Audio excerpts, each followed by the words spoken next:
John Roberts live in the North Lawn. John, thanks. President Trump says he will head to Florida and Georgia next week to view the devastation from Hurricane Michael. There are now at least 13 people known dead. That death toll will likely rise in coming days. Most of those killed were in Florida, but the storm also did damage and ended lives as far away as Virginia.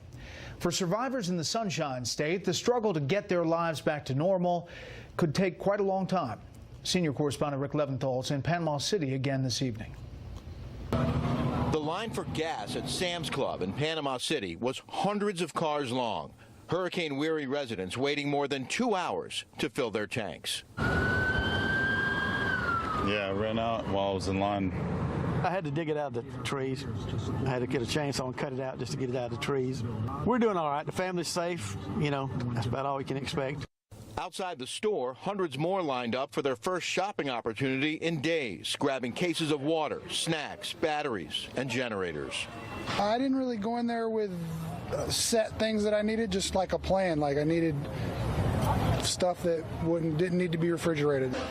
I'm hoping we can wait it out. They're saying about a month maybe before power's up, so hopefully we can make it out. Getting basic services restored is a major challenge, with thousands of downed trees on power lines. Authorities warn it could be a month before electricity is back on in Bay County. If you're going to use generators, you know how it works. If you're going to use chainsaws, be really careful. There is also no running water. Residents who evacuated are being asked not to come back, and folks still here are encouraged to leave if they have somewhere safer to go. I understand that we're doing everything that we can to get the roadways open and trying to stabilize the situation so that people can go home and figure out how to put the rest of their livelihood back together.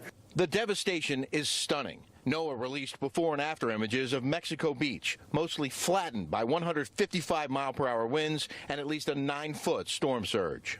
And officials at Tyndall Air Force Base now reveal the extensive damages include a number of F-22 stealth fighter jets that were left behind because they were unable to fly.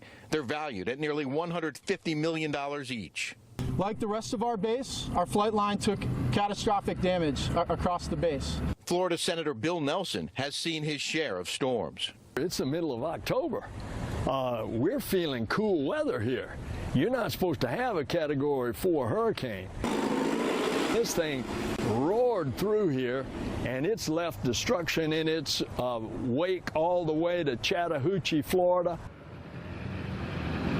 And this gas line only got longer today. We talked to some people who waited 7 hours to fill their tanks. And some of the folks in this line tonight may not get gas tonight because the gas station has to close for that dusk to dawn curfew. Meanwhile, Gulf Power is telling residents of Florida's 4 hardest hit counties they may not get electricity back for weeks.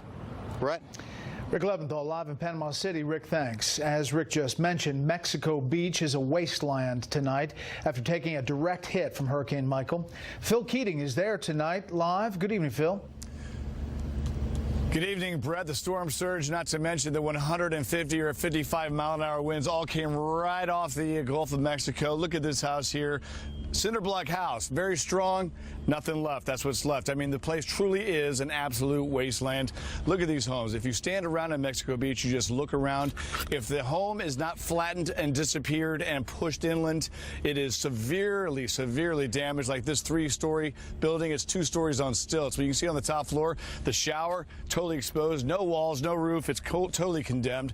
A 73-year-old woman was reportedly riding the storm out in this red duplex. She's unaccounted for. We don't know what that means because Search and Rescue says, look, with no communications, no cells, no landlines, it's really hard to find people who they think are missing. And that's been a big challenge so far, not to mention no power at all. And we can confirm Search and Rescue teams did find their first fatality this afternoon here in Mexico Beach. Brett.